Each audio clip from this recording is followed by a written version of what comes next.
session of Standard 10 English Unit 7 Prose, The Dying Detective. To know more about the lesson, let's enter into the video session.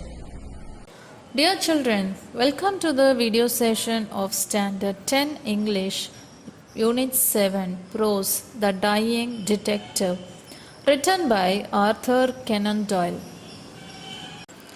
Arthur Conan Doyle was a British writer best known for his detective fiction featuring the character of Sherlock Holmes, which are generally considered milestones in the field of crime fiction. Doyle wrote 46 short stories featuring the famous detective. The story is narrated by the character Dr. Watson, originally a physician. In 1887, he published A Study in Scarlet, the first of 4 novels about Holmes and Dr. Watson. In addition, Doyle wrote over 50 short stories featuring the famous detective. The Sherlock Holmes stories are generally considered milestones in the field of fiction. His notable works include stories of Sherlock Holmes and the Lost World. Dr. Watson is called to tend Holmes, who is apparently dying of a rare tropical disease, Trapnelli fever, contradicted while he was on a case. Watson is shocked, not having heard about his friend's illness. Mrs. Hudson says that Holmes has neither eaten nor drunk anything in 3 days. Holmes instructs Watson not to come near him because the illness is highly infectious. In fact, he scorns to be treated by Watson and insults his abilities, astonishing and hurting the doctor. Although Watson wishes to examine Holmes himself or call in a specialist, Holmes demands that Watson wait several hours before seeking help. While Watson waits, he examines several objects in Holmes' room.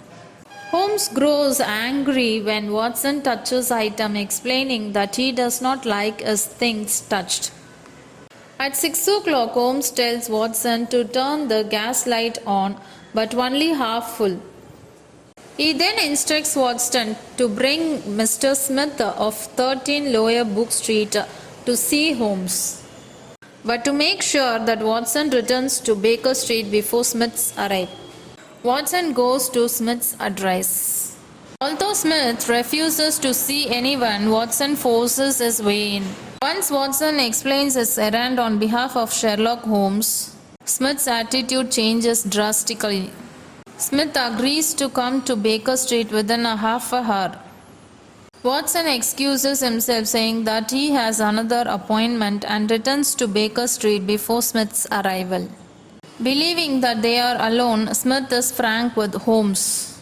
It emerges to the hiding Watson's horror that Holmes has been sickened by the same illness that killed Smith's nephew, Victor Savage. Smith then sees the little ivory box which he had sent to Holmes by post, and which contains a sharp spring infected with the illness. Smith pockets it, removing the evidence of his crime. He then resolves to stay there and watch Holmes die. Holmes asks Smith to turn the gas up full, which Smith does.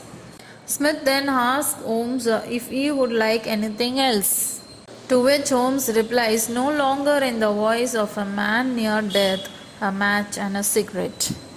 Inspector Morton then enters. The full gas light was the signal to move in. Holmes tells Morton to arrest Smith for the murder of his nephew and perhaps also for the attempted murder of Holmes.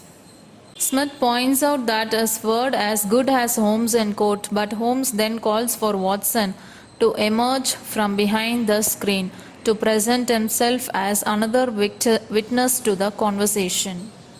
Holmes explained his illness was feigned as a ruse to induce Smith to confess to his nephew's murder. Holmes was not infected by the little box. He has enough enemies to know that he must always examine his mail carefully before he opens it. Starving himself for 3 days, and the claim of the disease's infectious nature was to keep Watson from examining him and discovering the ruse. since as he clarifies he has every respect for his friend's medical skills.